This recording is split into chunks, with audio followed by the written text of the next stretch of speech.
Government से यही बात करना चाहेंगे कि हमें जल्दी से जल्दी यहाँ से निकलने का प्रबंध किया जाए। रूस और यूक्रेन के बीच युद्ध छिड़ चुका है। ऐसे में वहां रह रहे दूसरे देशों के लोगों का जीवन भी संकट में है। यूक्रेन में अकेले भारत के करीब 20,000 लोग रह रहे हैं और बीते कई दिनों से उनकी वापसी के लिए फ्लाइट्स भी संचालित हो रही हैं। इसी सिलसिले में कल भी एयर इंडिया की एक फ्लाइट भारतीय लोगों को वापस लाने जा तो रही थी, लेकिन तनाव की स्थिति गंभीर होने पर उड़ानों का संचालन भी रोक दिया गया। इन सब के बीच बिहार के छात्र भी देश वापसी के लिए बेचैन हैं और उनसे भी ज्यादा बेचैन और परेशान हैं उनके माता पिता। बक्सर के 2 छात्रों के यूक्रेन में फंसे होने की बात सामने आई है। दोनों इटाढ़ी प्रखंड के बताए जा रहे हैं। भरचकिया गांव निवासी एक छात्रा यूक्रेन में MBBS की पढ़ाई कर रही है, तो वहीं उनवास गांव के भी एक युवक के यूक्रेन में फंसे होने की बात सामने आई है। यूक्रेन के हालात जिस तरीके से लगातार खराब होते जा रहे हैं उस पर पूरे दुनिया की नज़र गड़ी हुई है, लेकिन हैरान करने वाली बात यह है कि जिस तरह से भारतीय छात्र वहां फंसे हुए हैं तो उनको लाने की कवायद को लेकर के एक तरफ जहां केंद्र सरकार ने कवायद शुरू कर दी है तो वहीं बिहार सरकार के तरफ से भी कोशिशें जारी हो गई हैं। इस वक्त हम बक्सर में हैं और एक पिता हमारे साथ हैं जिनकी बेटी मेडिकल की पढ़ाई करने के लिए यूक्रेन गई थी और वहाँ वो फंसी हुई है। उनसे हम समझने की कोशिश करते हैं। सर, अभी क्या हालात वहाँ के पता चल रहे हैं? आपको बेटी से बातचीत हुई है, क्या बताया जा रहा है? वहाँ पे बेटी ने जो हमको बताया है कि वहाँ पे फाइटर विमान चारों तरफ उड़ रहे हैं और कब कैसी घटना हो जाएगी कुछ कहा नहीं जा सकता है।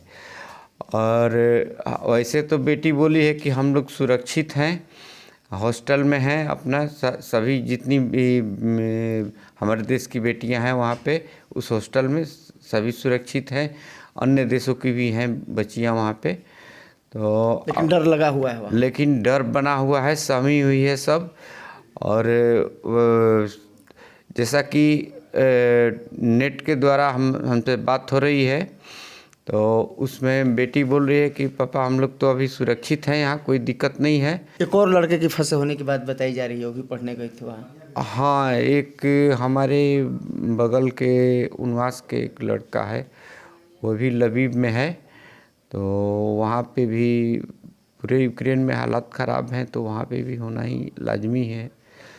तो अभी आप लोगों को किस तरह की आशंका सता रही है, चूँकि लगातार बात भी हो रही है? हम लोगों को यही आशंका सता रही है कि कहीं वहाँ भी कोई घटना न हो जाए। वैशाली जिले के महुआ कराडिया बुजुर्ग निवासी विनोद राय के बेटे शशि कुमार भी पिछले 3 सालों से यूक्रेन में MBBS की पढ़ाई कर रहे हैं। रूस और यूक्रेन के बीच युद्ध छिड़ने के बाद शशि भी यूक्रेन में फंसा हुआ है। यूक्रेन और रूस के बीच बढ़ रहे तनाव के मद्देनजर भारत में भी काफी टेंशन का माहौल है, और हो भी क्यों ना, क्योंकि यहाँ के कई युवा या कहें छात्र यूक्रेन में फंसे हुए हैं। अभी हम एक छात्र के घर मौजूद हैं, वैशाली जिले के महुआ में। शशि कुमार नाम है, वहाँ MBBS की पढ़ाई कर रहे हैं। उनके पिता भी हमारे साथ हैं। क्या स्थिति है, क्या जानकारी मिली है और बेटे से बात हो रही है या नहीं हो पा रही? बात हुआ था वही 1:30 बजे के आसपास में, तो सब बच्चे बहुत वहाँ का स्थिति दयनीय है। सुबह से भी वहाँ यूक्रेन और रूस का युद्ध चालू हो गया, इसलिए बहुत वहाँ परेशान है, सब टेंशन में है। सुबह जैसे 1:30 बजे सामान वामान के लिए खाने पीने का भगदड़ मचा हुआ था, तो उसमें गए, कुछ सामान वामान खरीद के लाया खाने पीने का। उसके बाद से फिर अभी बातचीत नहीं हो पाया है और वहाँ का बहुत स्थिति गंभीर है। हम लोग भारत सरकार से अनुरोध करते हैं, मोदी जी से, कि हमारे शशि कुमार को सही सलामत भारत लाया जाए और जितने यहाँ का भारत के बच्चे हैं सबको सुरक्षित यहाँ भारत लाया जाए। ये बताइए कि अभी कब बात हुई है लास्ट टाइम से? लास्ट टाइम जो अभी बात हुआ है, अभी थोड़ी देर पहले बातचीत हुआ था, तो वही बोल रहे हैं कि अभी यहाँ से अब तो निकलने का कोई व्यवस्था नहीं है। अब तीनों तरफ से घिरा हुआ है, एक तरफ है, उसी में हम लोग अब इसमें कहीं निकल नहीं पाएंगे, मुश्किल लग रहा है। यूक्रेन के खार्किव मेडिकल यूनिवर्सिटी में मेडिकल की पढ़ाई कर रहे खगड़िया के अंकित राज ने अपने घर पर यूक्रेन से वीडियो भेजकर पूरे हालात की जानकारी दी है। अंकित के परिजन उनकी सलामती को लेकर परेशान हैं। मैं डॉक्टर अंकित राज खगड़िया जिला का रहने वाला हूं और मैं खारकिव सिटी में यहाँ से MBBS कर रहा हूं। मैं 3rd year student Kharkiv national medical university में पढ़ाई कर रहा हूं।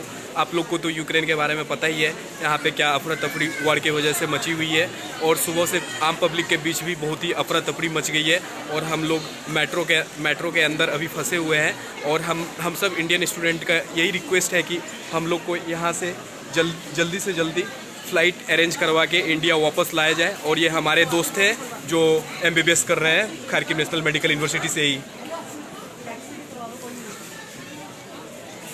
हेलो फ्रेंड्स, मैं डॉक्टर मुस्कान खान, मैं मुंबई सिटी से हूँ और मैं यहाँ पे खारकिव इंटरनेशनल मेडिकल यूनिवर्सिटी में पढ़ रही हूँ। और यहाँ पे हम खारकिव में ही रहते हैं, सारे साथ रहते हैं, पर यहाँ पे सुबह से सिचुएशन बहुत ज़्यादा वर्स्ट हो गई है। बहुत ज़्यादा ही यहाँ पे बॉम्ब ब्लास्ट वगैरह हो रहा है, मिसाइल्स वगैरह पड़ रही है यहाँ पे और हम यहाँ पे फंस चुके हैं बहुत बुरी तरह से। हाँ जी, बिल्कुल सही बात है। हम डॉक्टर प्रशांत कुमार मिश्रा बेतिया से बोल रहे हैं। यहाँ खारकिव शहर में हम लोग फंसे हुए हैं। सुबह के शायद 4 बज रहे थे, उस टाइम से मिसाइल यहाँ पे गिरना शुरू हुआ है। उसके बाद से लगातार ही यहाँ पे मिसाइल गिरते जा रहा है। यहाँ अभी हम लोग मेट्रो के अंदर बैठे हुए हैं क्योंकि यहाँ मेट्रो जो है वो एंटी न्यूक्लियर है, तो हम लोग यहीं पे इसलिए बैठे हुए हैं कि ताकि हम लोग यहाँ पे सुरक्षित रहें। तो हम एम्बेसी और इंडियन गवर्नमेंट से यही बात करना चाहेंगे कि हमें जल्दी से जल्दी यहाँ से निकलने का प्रबंध किया जाए। और सिचुएशन काफ़ी ही बुरा है, लगातार बम गिर रहे हैं और सभी उदास हैं यहाँ। जहां पीएम मोदी ने कल पुतिन से भारतीय छात्रों की सुरक्षा को लेकर बातचीत की है, तो वहीं सिक्योरिटी काउंसिल की बैठक भी हुई है, जिसमें यूक्रेन में फंसे भारतीय लोगों की सुरक्षा व सलामती को लेकर अहम चर्चा हुई है। भारत सरकार लगातार भारतीयों की सुरक्षा को लेकर अलग अलग रास्ते निकालने की भी कोशिश कर रही है। ब्यूरो रिपोर्ट, जी मीडिया।